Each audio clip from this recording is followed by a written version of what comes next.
Ngara numida wedram phongki ba panam pau se degi maru ba pau khara khangasaraga miyamda khudo tamjage sahi ani pharaba manipur irangbo center na thaiduna thamdana ba Kuki Zo Nupi singna appeal tawkhre leiba asigi western front da pukning lupkhiduna sahi ani pharaklaba manipur gi irang asibona thaiduna thamdana ba Kuki Zo Nupi singna center lengakta appeal tawkhre Committee on Tribal Unity ko tuna sinduna ngarang kampokpida High Level Leader Consultation and Interaction Program pangthoktuna political resolution gi matangda kupna khanakhrei mifam aduda United People's Front UPF Kuki National Organization KNO amasung tongan-tongamba civil society organization singi luchingba sing saruk yakhe mifam adu maru oina political negotiation gi status We Forward for Separate Administration social ga mari leinaba maru oiba wafamsing amadi Kuki Zo gi oiba inclusive strategy gi matangda khanakhe Kangpopi district headquarter da laiba LAC hotel da pangthokiba mifam aduda Kuki Zo miyam ga mari leinaba issue sing thabak to onthoknaba hotnabada saknairaba luchingba sing community stakeholder sing maru oina fellowship Kuki MP gi luchingba sing district asida lairiba tribe organization sing mahairoi lupsing nupi lupsing amade na luchingba sing khusamna thabak tawminana bagi tangai fadaba wafam sing khanakhe mifam aduda kotugi chairman thanglen kipgen Kuki National Organization KNO ge wangangloi Dr. Silent Haukip amasung United People's Front UPF ki wangangloi Aron Kipgen na maru oiba wangangloi sing oike makhogi maikedi gi Manipur irang asigi haurafam political dialogue amagi damak Manipur government na laukhatpa policy amadi Manipur irang asina maram oiduna ama ata thoklaba Kuki Zo village ki recent tamil gi matangda wafam sing thamkhi lonya article 239 gi makhada legislator yawba Kuki Zo gi oiba union territory ama semba haiba political demand asia thuba matamda thabo oina onthokna basu center gi pukning singki Kuki MP Sadar Hills ki president Thangmiran Kipgen Kuki Zo social activities haijang mesio KSO Delhi gi president Paukjal Khup Goite Kuki National Army KNA gi president Mangboy Haukip Kuki Zo gi saknaira baluching basing intellectual mahairoi singgi mihusing amade tribe organization singi mihusing chu mifam aduda magi oiba wafam sing thamnakhi lonyana India government na western front da ka hena pukning changduna sahi ani helaklaba fawba warosin ama leitana awaba mayoknariba Manipur gi matangda karisu khandana laibugum tawbada yaningdaba phongdokpaga lonyana athuba matamda Manipur da center government na miyeng changduna warosin puraknabasu appeal tawkhi makha tarakpa pawda 4-year BA BSc tawni tawroi khangalu haina desamna khongjang singkhrei 4-year BA BSc tawni tawroi miyamda khangalu NEP lising aniga subna kun higher education da mapungfana implement taw haina desamna mahairoi singalonyana khongjang singkhrei National Education Policy lising aniga subna kun ge matung inna state asida lising aniga subna kun gomdagi session dagi satnaba hawkhiba policy asigi 6 semester loiraba 7 amade 8 semester tamgadariba mahairoi singna kari college da tamgani kari subject tamgani khangandriba asi athubada khangalu haina sangsinkiba khongjang adu kwa kaithauda leiba desamgi mayai loisangdagi masing yamlaba mahairoi singna hawduna education director gi office yaungna Manipur gi governor gi office tamna khongjang changsilakhi khongjang aduda saruk yakhiba desamgi thaumi kayana sahi mari gi course hangdopa ngamgani natraga ngamloi athubada laukthokpiu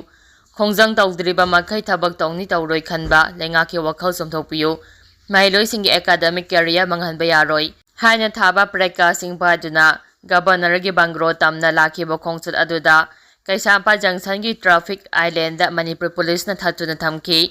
tungda Manipur police na desam gi thaumi nepal na saba team aduna Directorate of Education Yogi Director ga unaduna hiramachi gi matangda wari sanakhrei Directorate of Education Yogi Director gu unaruraba matung tholaklaga desam gi president mayengbam somoji na paumi singda phongdorakpada National Education Policy lising aniga subna kun asi state asida college education bo lising aniga subna kun gani thoi kun gomdagi session dagi implement awkhibagi matung ina ahamba batch gi oina June 13 dagi 6 semester gi exam asi thagadoribani amadi National Education Policy lising aniga subna kungi matung inna undergraduate asi chahi mari oiragani haina lauthoktuna masigi course hangduna tamli aduba laibak thibadi 6 semester loiraba matung 7 amadi 8 semester asi karamba college singda kari subject ta tamgadoribano haiba laiba asina lauthoktuna lairiba asi laibak thibani laingang lauthopa ngamdriba asina di NEP lising aniga subna kungi sahi mari gi undergraduate asi chana de haibani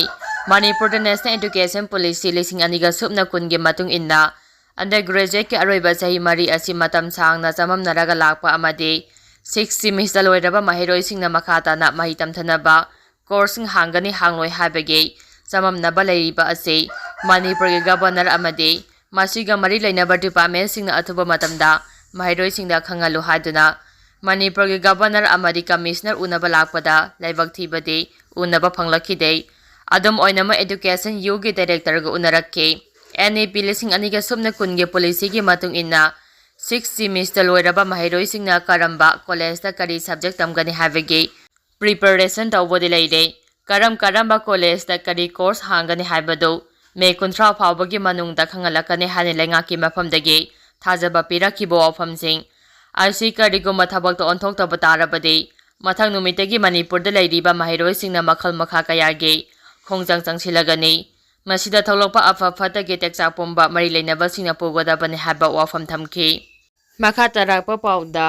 kuki singa tangkhul gi wa thawoidre maitei sing kuki gi lamphau raga siroi festival yaudana ba khangalle tha asigi kundagi kungamari fawa urkul da pangthokadariba manga siuba siroi lili festival da maitei singna kuki gi lamphau raga yaudana ba Kuki Zo village volunteer Eastern Zone Ejat Ejat maitei singda warning tawrakli festival asibo yawba lakpa mayoi amatada kanagumba amatana tangkhul nagalong TNL na konba mafamsingda ayepa piba yaroi karigumba ayepa pirabadi TNL na yengduna leiroi hana tangkhul singe khwaidagi chawba lupsinge manung ama oiriba TNL na lauthokhiba laikhrabani tangkhul singa thamkibo wafam adu Kuki singna thawoidrei amadi manada haptre haibadu ngasi Kuki Zo village volunteer ni haiba loop amana thadorokpa cherol asina mayek singna takle loop asima Manipur gi governor Ajay Kumar Balana state asida kanglon kane khusu khulai pariba sing pikhalaknaba khangan khibada governor gi wafambu thawoidina phongna khulai sing pikhalak loi haina phongdokhibane makhoina taliba demand sing phangdriba phawba makhoina pariba khulai sing pikhaloi amade kanagumba namda khulai sing laukhatnaba hotnaraklabade maduda tholakpa afa phata laingana pugadabane haina phong laukthokhibasu laikhibane ngasi village volunteer ni haiba lubasina thadorakpa cherol amada maitei singbo Kuki gelam phauduna siroi festival chatanaba akanba warning tawrakhi makha tarakpa pauda Churachandpur khakta da rape case kontra register tawki Manipur Kuki Zo singna mapung oina khundaba district ama oiriba Churachandpur khakta da hawkhiba sahi manga da rape case kontra register tawki haina district official singna phongdokhrei amaramda Kuki Zo singna rape case ki thodok singbo sel khara piraga amasung sa khara pijaraga yanabagi Kuki Zo Nupi singna pendapa phongdorakli ikui jina nupi amasung angangi mathakta chathaba crime gi matangda Churachandpur da pangthokpa awareness program amada mari leinaba